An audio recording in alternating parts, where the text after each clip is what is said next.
Hello, this is Jason, back with another walk and talk. I'm getting a little late start. It's 8:04 p.m., so it's probably going to get dark before I get back. And give you some updates on what's going on. My weight loss still going good. I'm down to 203, which I've not been that low for decades. Once I get below 200, like I haven't been in the 190s since the 90s. Seriously. It's probably been 1999 since I was under 200 pounds. So that'll be a big milestone. And I should be there probably by next week, I'd guess. And I got a new bag. Look at this bright orange bag. So I guess it's good for walks because I swing it around to my back and you got a big bright orange bag that people can see when you're out walking. And I just thought it was a really cool bright orange color. It's definitely eye-catching. This is going to be my bag for my travels. And what else? Oh, someone left a Facebook comment when I was on the photo of where my foot was taped up about not getting blisters. So told me to wear boots, and I got some boots. These are actually some newer boots. These are my Danners, and they're very comfortable, but I've not really walked very far in them, so I'm gonna try it today. We'll see how it goes. I don't know which way I want to go. Might go this way. So we'll see how the boots do. And I did not tape my feet up today, so we'll see how it fares in the boots. If that is the answer. All right. So this I got. Let me show you this real quick before I flip you around. This little strap, hook it up. There we go. It's got this like stabilizer strap. So you could cinch it down. And then the bag doesn't swing. A lot of times with these shoulder bags, if you don't have this stabilizer strap, it'll swing over on your side. You have to keep adjusting it. And it's got a nice foam padded shoulder strap.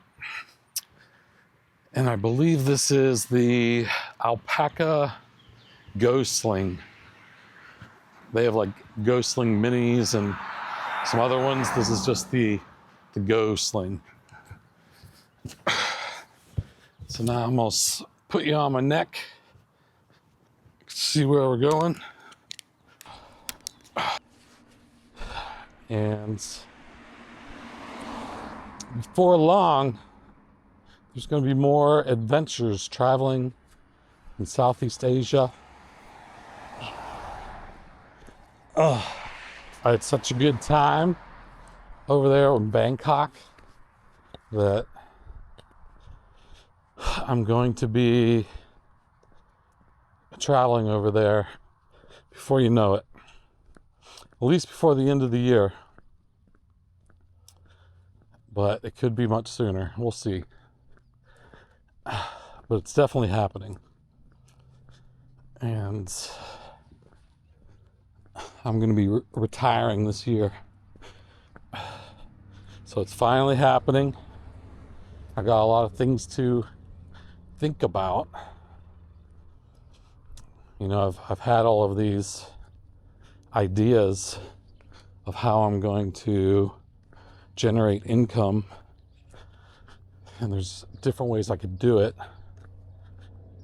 Hold on, let me put my phone in my bag. I think I could reach behind my back and do it. But I'm going to be generating income from my investments. So I'm putting my house for sale. So hopefully that sells quickly. I did put out for asking for cash offers, and they're so lowball. Those cash offer things are just ridiculous. Like, you must have to be so desperate that you have to leave next week, and you have to get whatever money you can get, because they offered like $290,000 for my house, and like Redfin estimate and Zillow and all those things are like 380 to 410 is the estimate for my house, and they're offering 290. It's like, get out of here, get out of town. And put my Tesla up for sale. I think I'm starting that around 31,000, which I paid 42, but then I got the $7,500 tax rebate, so it was really 35 or 34.5. So if I got 31, that'd be great, but I don't think I'm going to get that. It'll probably be more like 27. And Tesla resale value has not been good lately. Maybe people will start stop hating on Elon Musk for a while, forget about all that craziness, and Teslas will be back in favor again, hopefully sooner than later. I need it sooner than later. I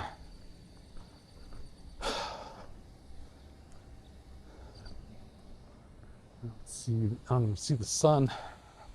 It's a little cloudy today. It's definitely going to be a lot heavier walking in these boots, but they are very comfortable. I'm like 3 inches taller when I wear these boots. They got big rubber lugs.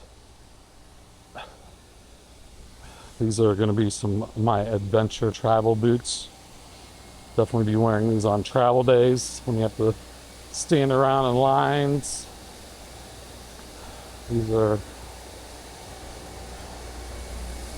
But I've not walked the long walk in them, so this is kind of a first trial of will the boots go the distance. So Southeast Asia travels, I've not yet honed in on where I want to go next. I do have, last November, before I even went to Thailand, I applied for a LTR visa based on that I work for a Fortune 500 company, and that's one of the ways that you're eligible for this long-term residency visa. That's like a 10-year visa, but it has to be renewed after 5 years. But if I got that visa, I'd be able to stay in Thailand for 5 years until I'm past 50, and then they'd reevaluate the visa, and I wouldn't get it because by that time they would see that I'm no longer working for a Fortune 500 company. So I'd have to get a different visa, but I'd be over 50 by then, so then I can get the retirement visa. But I applied last November, and they've asked for documents still as recently as just a few weeks ago.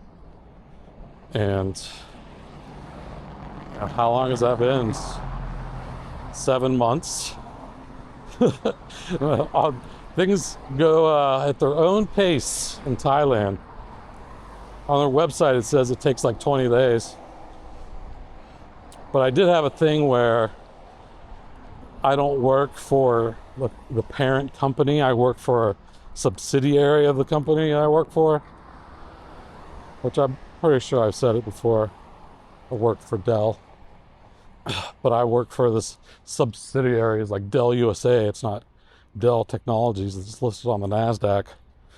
So then they said, finally made a rule that subsidiaries count, because there's no Fortune 500 company that only has their parent company and no subsidiaries. Like, most people work for a subsidiary of these big Fortune 500 companies because they split up liabilities, and there's no just one single company structure with any Fortune 500 companies. They got hundreds of other business units that are all their own entity, so it can isolate if something goes wrong and that part of the business does something wrong. It's segregated from the rest of the company, even though it'd be maybe bad news or something, but legally it's separate. But then they finally made a rule that does count, so they asked me for more documents to prove that my subsidiary was indeed under Dell Technologies, which it is. And then I've not heard back for another 3-4 weeks.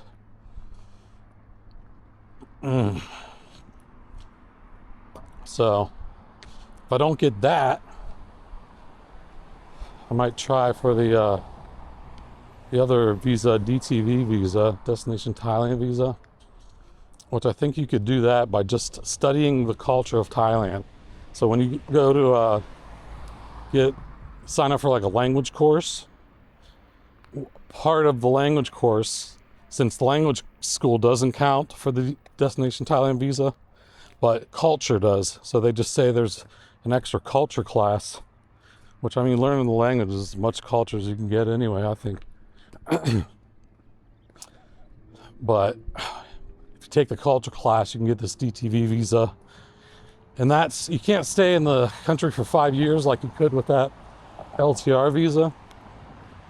But you could stay for 180 days, and then you could extend it once in the country.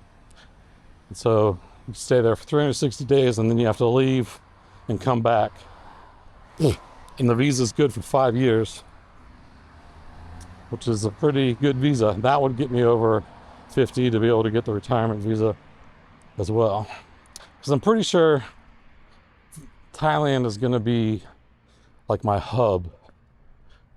And I don't know if it'll be Bangkok. I'm going to go travel all over Thailand. Chiang Mai up in the north is one place I want to go. And Chiang Rai and Pai, those are all different cities up in the northwest. And then there's some beach cities, I've already been to Pattaya, but right next to Pattaya is Jomtien. I didn't go there. That could be something I check out sometime.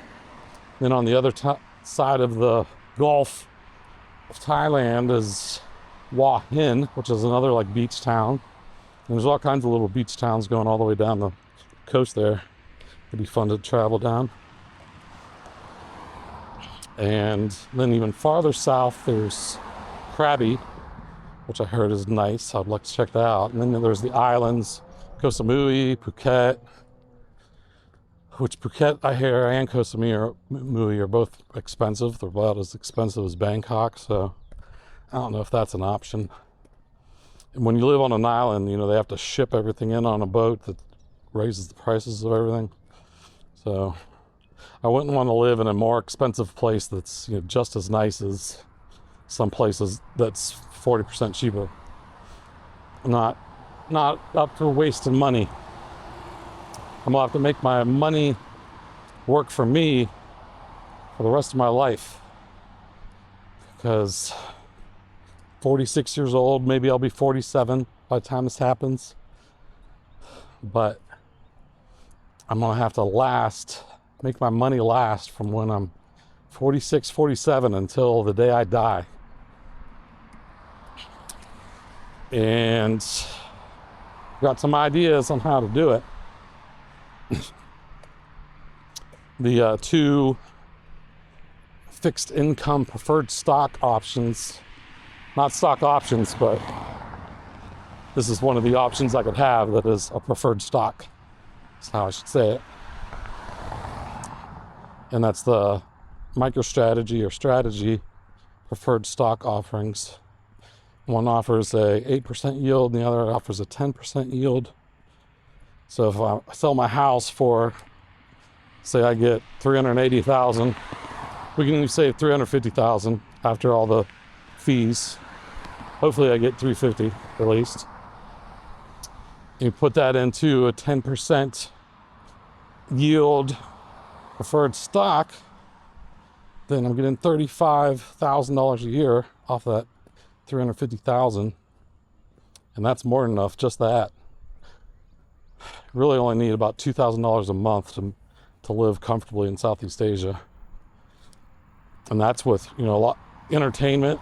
Bare necessities is probably like 800 to 1,000, and then you could double that with entertainment and nicer food options and traveling.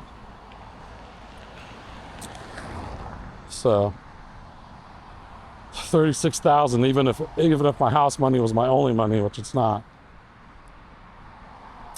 I'm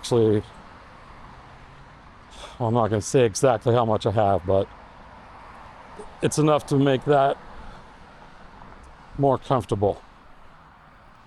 So I'm not going to be making as much as I did at my job, because I'm not putting all of it into the fixed income return.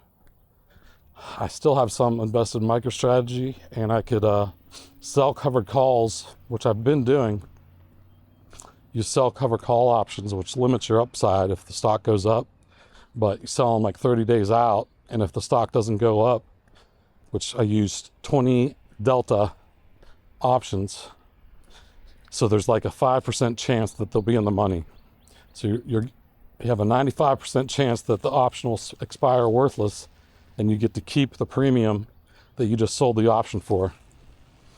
And I've got hundreds of shares of MicroStrategy, so I could make like $3,000 to $5,000 a month just selling options on MicroStrategy. But there's a 5% chance that my shares could get called away, and if the stock like went up like a lot, I wouldn't get that upside past what the strike price was that I sold the option at. So like right now, say the stock is $400, I could sell a stock option that has it would probably be around $430 strike price. That's a month out. So if the stock goes above $430 within the next month, then the person who bought that option has the option to convert that option into stock at $430. But if it just goes to like $432, most people don't even exercise that option. It has to go to like $440, $450 until it's worth it to convert the option to stock rather than just sell the option. So that's just, and people make a living just doing that, selling stock options. I'm just going to make it one of the things that I do.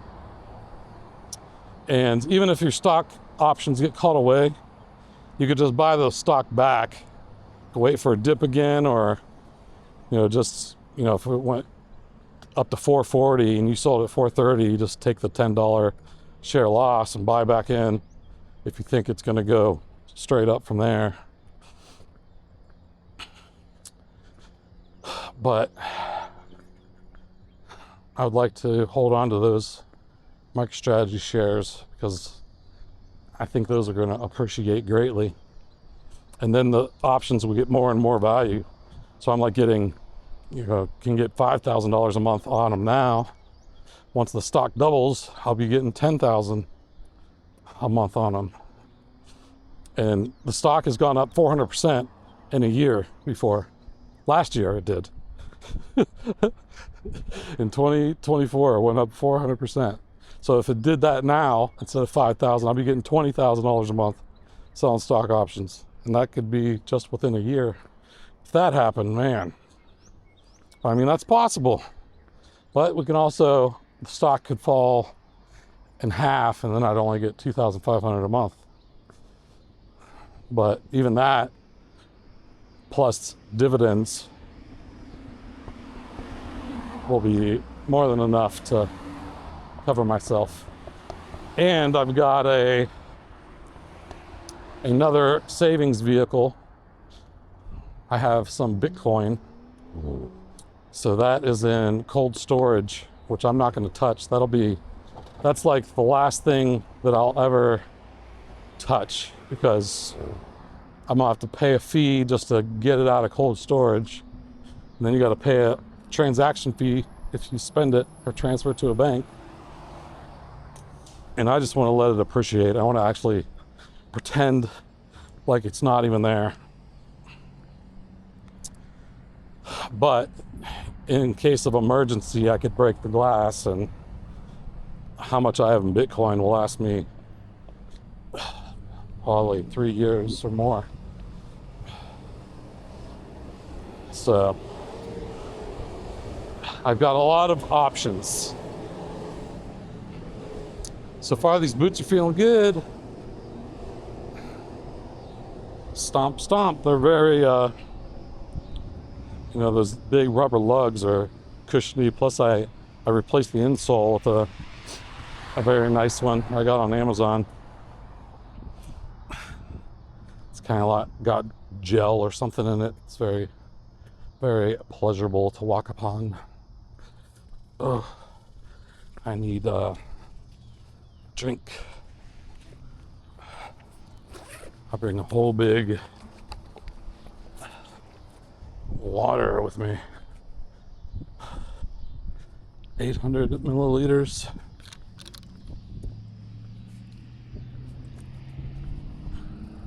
Which is 28 ounces.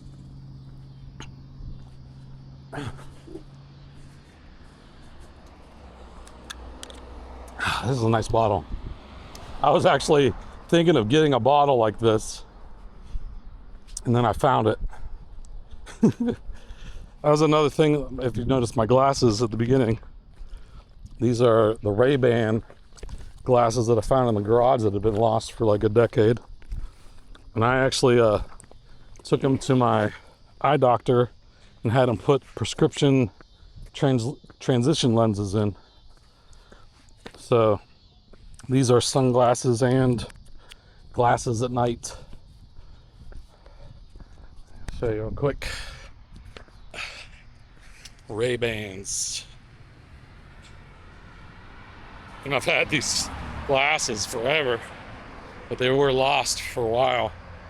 And they're always felt these are so comfortable. So I like them. Now they're my main glasses. Thought you'd like to know that. You're welcome. All right, so some places that will be first on my list, and this really depends, like where I go really depends on what time of the year it is, because I want to go to places that are kind of in the dry season, or at least close to them. I don't want to go right at the beginning of the rainy season and stay there for the whole rainy season. So like Chiang Mai, rainy season is, I think, around now. Bangkok's was a little earlier, started earlier. I think it's still going on now. And then Vietnam is kind of later, like August, September, at least in like Da Nang, maybe Ho Chi Minh, I'm not sure. And then Hanoi actually has a cold season. Actually gets pretty chilly there during the winter. But I don't have too much interest in Hanoi. I have interest in Da Nang, Nha Trang, Dalat, and Ho Chi Minh City, Saigon. So more like central and south Vietnam. And Dalat is like a mountain city where it's cool there because it's so elevated. So it'll be like 75 degrees when it's 97 degrees in Saigon.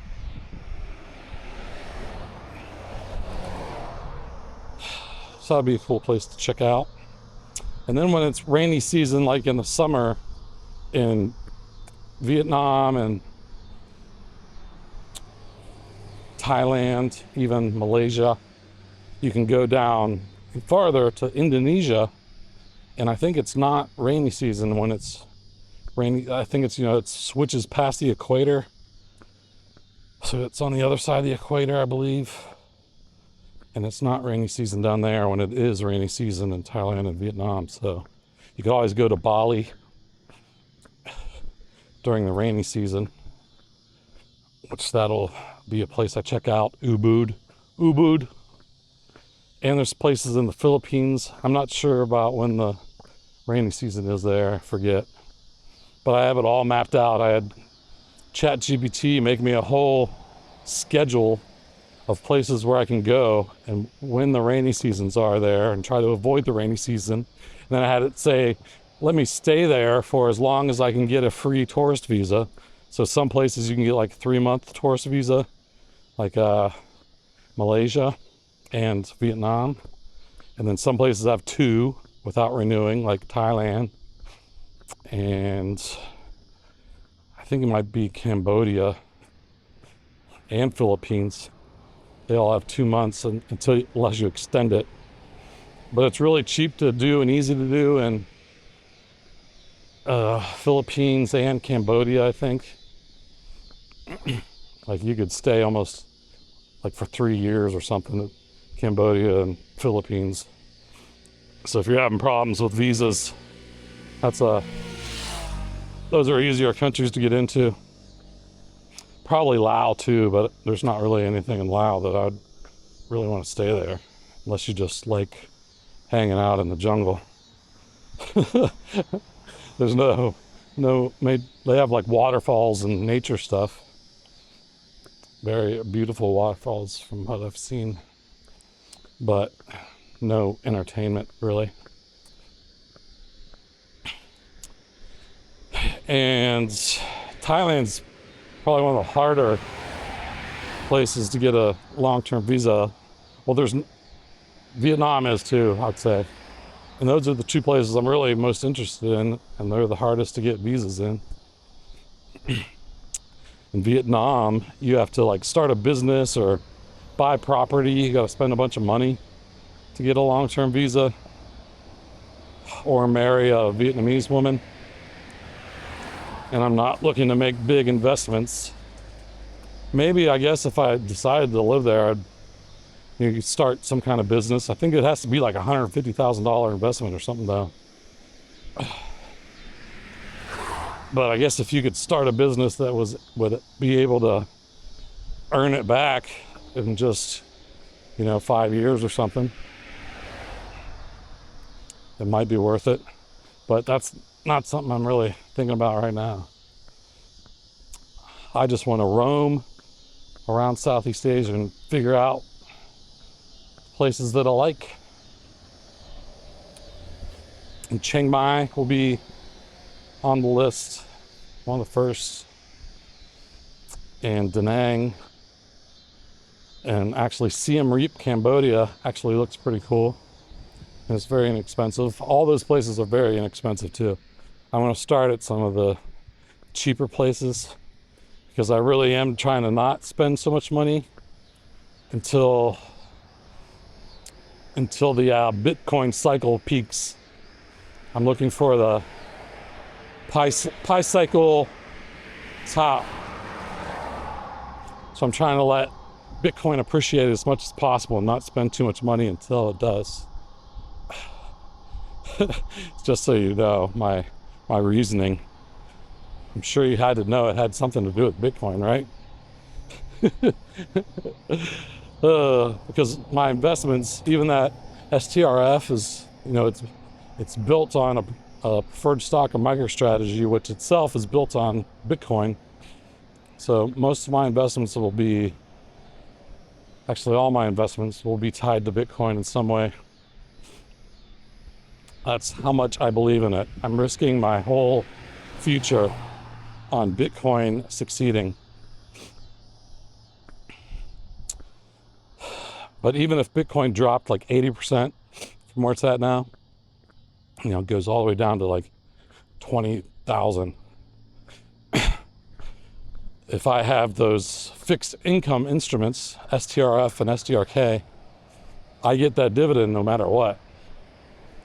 So if I put the whole 350,000 in the STRF and getting 35,000 a year, I get that forever, for the rest of my life. So that gives you a security that you could hold on to the stock, and you're going to get that payment, guaranteed payment.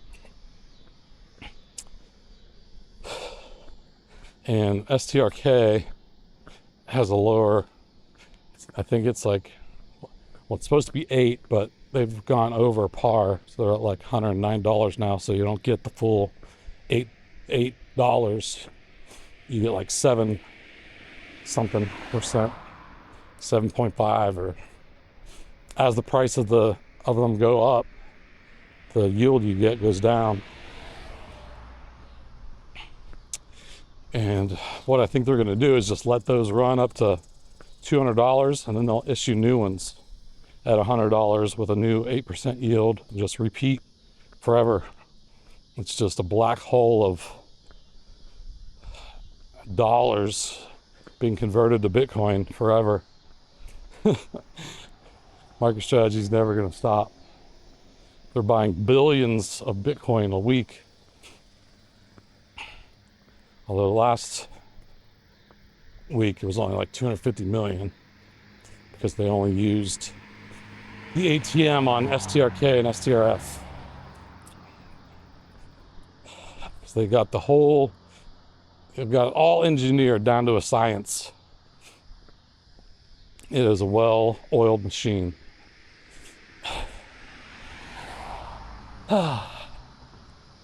It's a little gloomy out. Dark clouds. Might get some rain.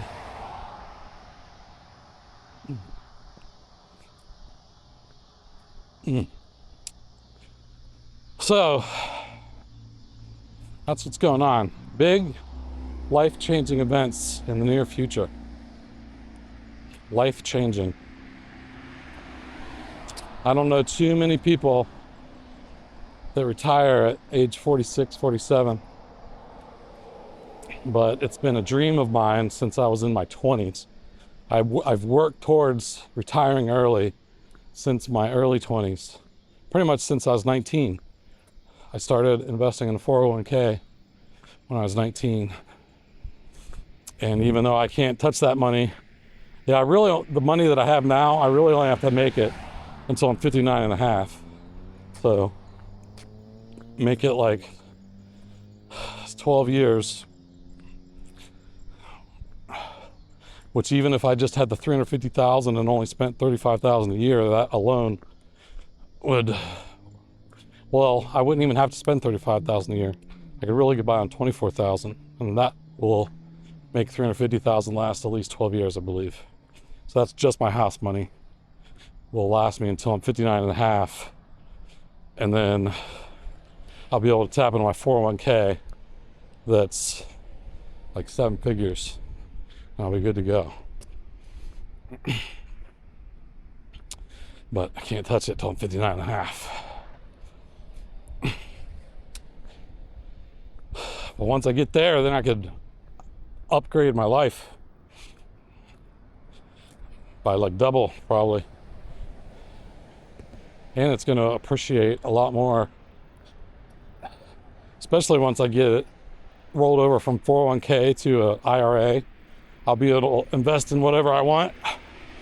I could put it, I'm probably going to put it in gold, like 25% gold, 25% a Bitcoin ETF, probably 25% maybe STRF, have it compound a 10% return for a while, and then maybe 25% the STRK, which will get, that's kind of like a more conservative way of buying MicroStrategy, because you get a call option on STRK. It's a perpetual call option. So if the stock is like $100 a share, like $36 of it is MicroStrategy stock exposure, and then the rest of it is for the dividend yield. And it's worth, you could convert it each 10 shares of STRK you can convert to 1 share of MicroStrategy if you wanted to in the future, after it goes over $1,000 a share. So they're optimistic that these shares that you're buying for $100 are going to be over 1,000 in the not too distant future. 10x. And I think as they get up to $200, every time they get to 200, they'll release another one. There'll be like an STRK A, an STRK B, and they'll keep reintroducing it at like $100 with an 8% dividend. So everyone will either sell their shares for a little gain and go roll into the new STRK option that gives you an 8% dividend, and they'll start it all over again. So it'll just keep rolling. But you could just hold, if you bought STRK, it actually IPO'd at $80, I think. So it had a 10% yield on STRK when it was released, just like STRF does at par. So if you locked in that 10% dividend, you'll get that for the rest of your life. And STRK will keep appreciating. So you don't really have to sell it. There'll be people that never sell it and just collect that whatever dividend they got locked in at. You get locked in whenever you buy it.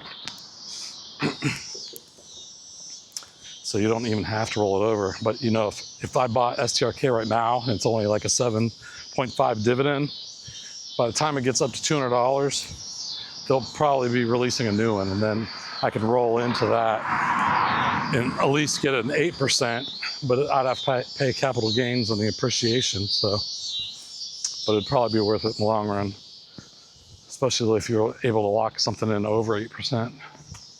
I don't know how it'll be when they re-release like new versions of it, if they'll start at 80, 85, or if they'll release it at 100.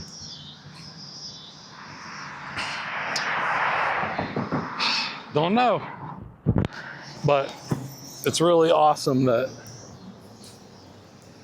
they have these options to invest in. They're so over collateralized. They're like 7 times over collateralized. It's one of the safest investment grade investment vehicles that is available in the world, and hardly anyone knows about them. But they're gaining traction, especially with like pension funds and stuff, like a guaranteed 10% return, 7 times over collateralized. Once these get rated by like rating agencies, and it's like a AAA rated preferred stock, they will fly like hotcakes. And then all of that money goes into Bitcoin. And then Bitcoin appreciates on average.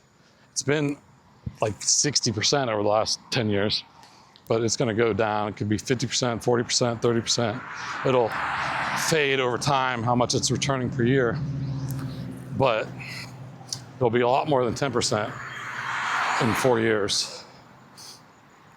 So that's what he's doing. He's paying out a 10% dividend for money now to buy Bitcoin that will be worth 4 times, 8 times as much 4 years from now.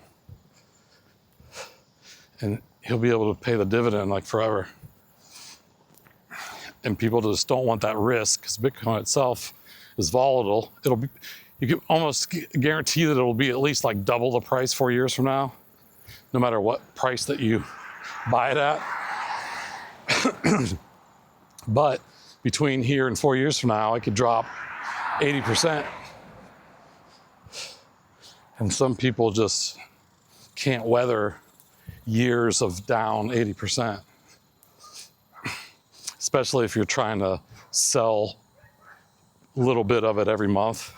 Like if it's down 80% and you're having to sell it, like you're taking a lot bigger percentage of your stack as you have to sell it when it's down low. So when you're living on it for income, and it's not just being used as a store of value where you can not touch it for 4 years, then it becomes a problem if you have to sell it.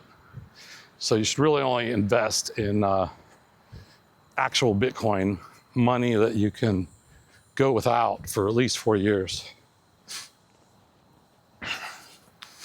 And it will appreciate better than any other core asset. And the only thing that'll appreciate even more is Bitcoin proxy companies like MicroStrategy that are borrowing money to buy more Bitcoin. So the only thing better than Bitcoin is more Bitcoin. That's what MSTR is. They borrow money, they sell preferred shares, they sell their common A shares, they sell convertible bonds, they've taken out loans at 0%. So they're borrowing billions and billions of dollars and just buying Bitcoin with it.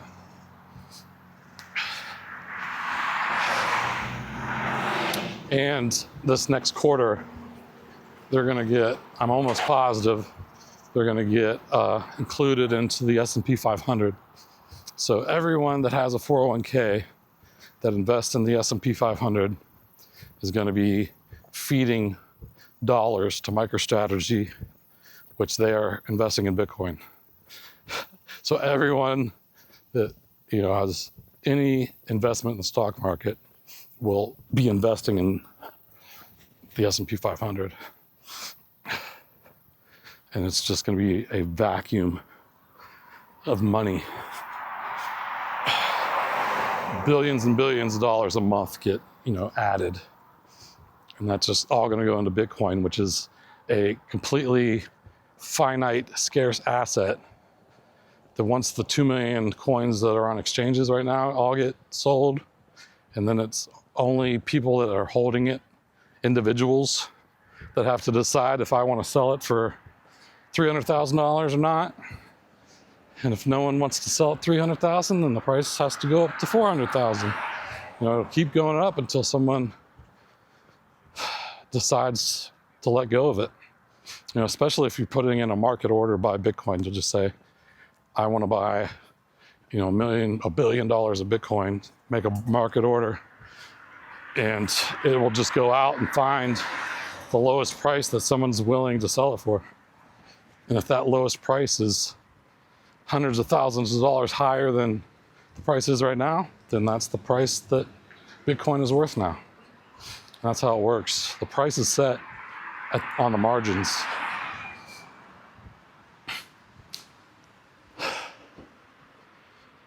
And it's just so scarce that,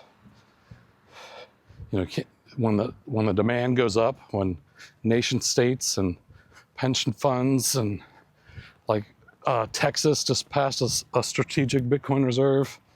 So, and New Hampshire has one. Arizona has some form of one. So all these states are going to be taking tax money and putting it into Bitcoin. More and more people will be doing it. Countries will be doing it. So, and the more people that are buying it, the scarcer it becomes, the higher the demand with very specific limited supply. Supply cannot be increased to meet demand. It's gonna be crazy. You guys just watch. You may think I'm crazy now, but when it happens, the world is gonna be shocked. And you'll say, I remember that Jason guy on YouTube said this is going to happen. And more businesses like Steak and Shake is accepting Bitcoin now. And it almost eliminates their transaction fees. Like credit cards charge like 2 or 3% just to use a credit card at your business. And Bitcoin charges like a few cents total. So they're saving tons of money. Once other stores figure that out, that you can eliminate credit card fees, they'll be more inclined to put it in their stores. It's not even hard to do. They just integrated it right into their kiosks. Very cool. Well, I gotta say, these boots are good. I've enjoyed my walk in them. My legs do get more of a workout.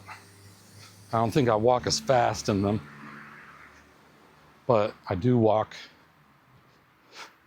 more comfortably, I believe, than at least some of my tennis shoes. And I'm pretty sure I don't have any blisters. I don't feel any hot spots. It's a good recommendation. And my toes are not getting pinched. I walked in my other boots that I had, the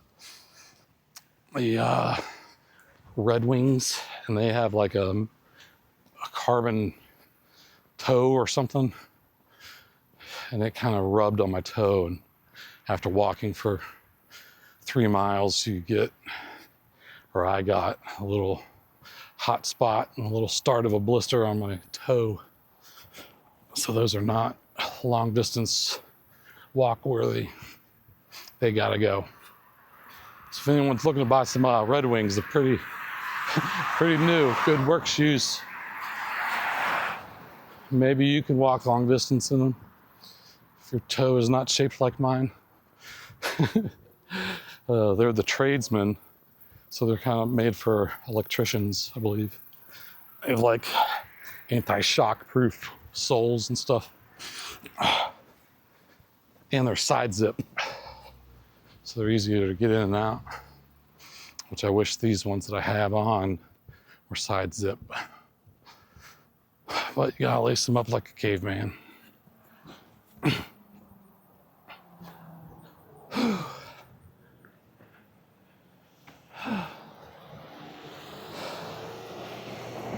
I like the color of the sky, pink and purple hue.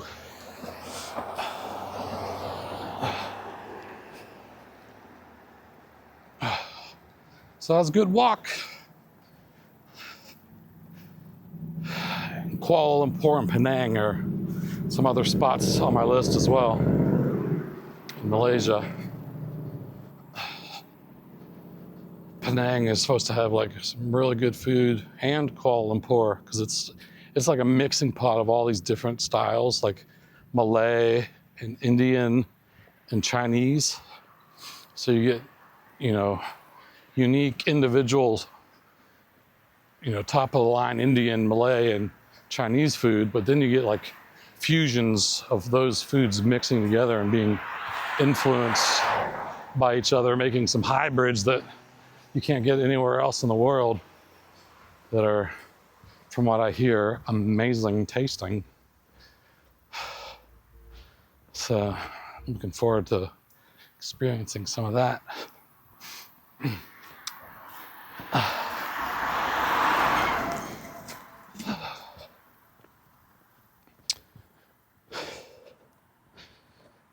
And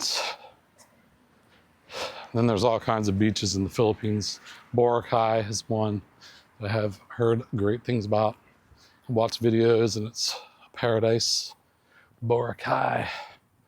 And then there's in the Philippines, if you want a place to go cool off, kind of like Dalat in Vietnam, they have Baguio. Baguio in the Philippines. It's high up in the mountains and it's cool.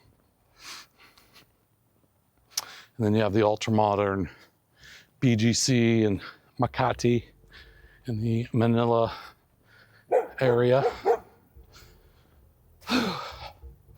But that's almost like paying American prices in those places from what I've heard. And they have it's just like living in America, basically. If you woke up there, you'd think you're in America. Which, travel around Southeast Asia, I want a little feel that I'm actually in another country. I don't want to feel like I'm in the United States and paying US prices. That's why I'm leaving.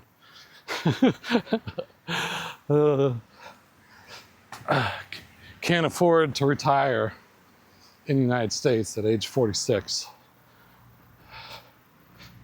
But if you leave the country, mainly because of healthcare.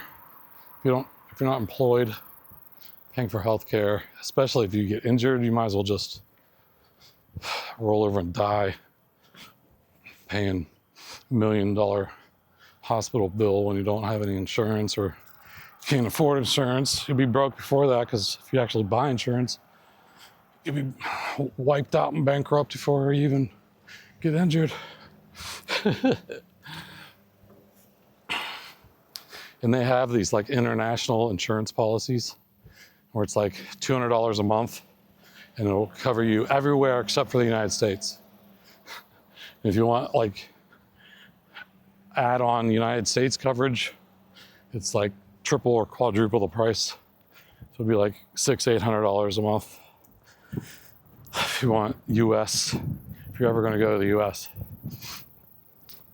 I think they have some plans where you could just like pick 1 month out of the year and then it's not as expensive, which that might be something I do. Just have the option to be able to come back for a month and be covered.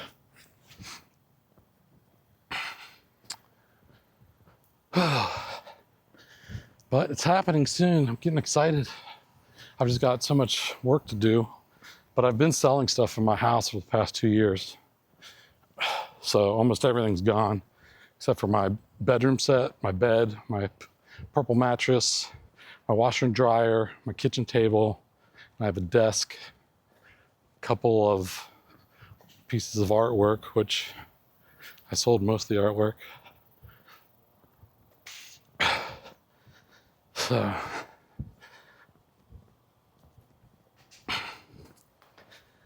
I've got almost everything cleared out. And I got all my travel stuff lined up. So it's gonna happen pretty soon. So I hope you enjoyed this video. There's a little bunny right there. Watch, see how close I have to get till he runs. There he goes. 2 of them, 2 little bunnies. Hey, little bunny. All right. Well, thanks for watching. That's all I got. So talk to you later. Take it easy.